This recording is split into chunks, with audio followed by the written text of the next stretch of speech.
এক নম্বর আমল হচ্ছে এ মাসের মধ্যে রমজানের আগে এ মাসের 29 বা 30 তারিখে 29 বা 30 তারিখে রমজানের চাঁদ দেখা যাবে। রমজানের কি দেখা যাবে?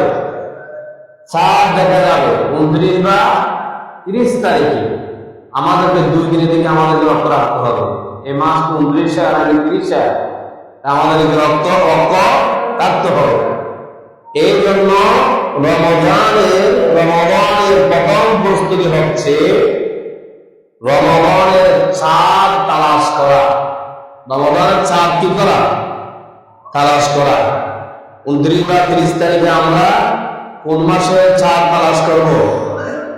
রমজানের চাঁদ তালাশ করব। দুর্ভাগ্যক্রমে আমরা অনেকে চাঁদ নিজের চোখে দেখতে পাই। আমরা চাঁদ তালাশ করি এখন মোবাইলে, টেলিভিশন, ঠিক কিনা? রাসূলুল্লাহ সাল্লাল্লাহু আলাইহি ওয়াসাল্লাম এবং তার সাহাবীরা রমজানের চাঁদ তালাশ করত আকাশের দিকে। কোন দিকে? আকাশের দিকে চাঁদ তালাশ করা, নিজের চোখে দেখা, এটা রাসূলের একটা সুন্নাহ। সুবহানাল্লাহ।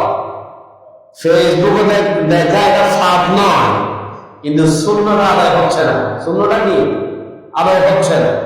রাসূলের একটা সুন্নাহ যদি আপনি পালন করতে চান তাহলে ওই চাঁদটা আমাদেরকে আকাশে তালাশ করতে হবে। কোথায় তালাশ করতে হবে?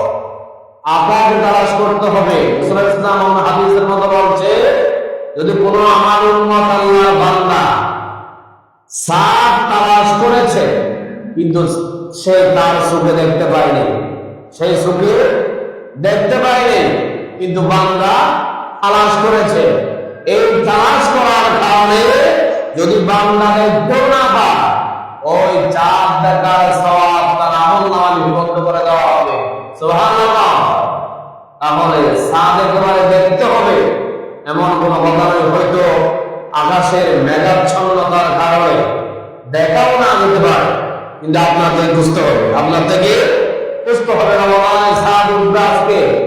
আমরা যে কোনো কৌশলে আমরা বাহিরে বের হয়ে ঘর থেকে ওই চাঁদ দেখার জন্য আমরা আগ্রহ প্রকাশ করব। তাহলে যদি দেখতে পান ভালো, যদি দেখতে না পান তাহলে আপনি চাঁদ দেখলে যে সওয়াব হতো সেই সওয়াব আল্লাহ পাক আপনার আমলনামায় দান করে দেবেন। সুবহানাল্লাহ। শুধু চাঁদ দেখলে হবে না, চাঁদ দেখার সাথে একটি দোয়া শিক্ষা দিয়েছেন রাসূলুল্লাহ সাল্লাল্লাহু আলাইহি ওয়াসাল্লাম। এই দোয়াটি পড়তেন। আমরা সবাই আমার মুখে সবাই পড়ে, আল্লাহুম্মা আহিল্লাহু আলাইনা বিল ইউমনি ওয়াল ঈমান ওয়াস সালামাতি ওয়াল ইসলাম রাব্বি ওয়া রাব্বুকাল্লাহ। এই দোয়াটা শিক্ষা দিয়েছেন মুহাম্মদ সাল্লাল্লাহু আলাইহি ওয়াসাল্লাম।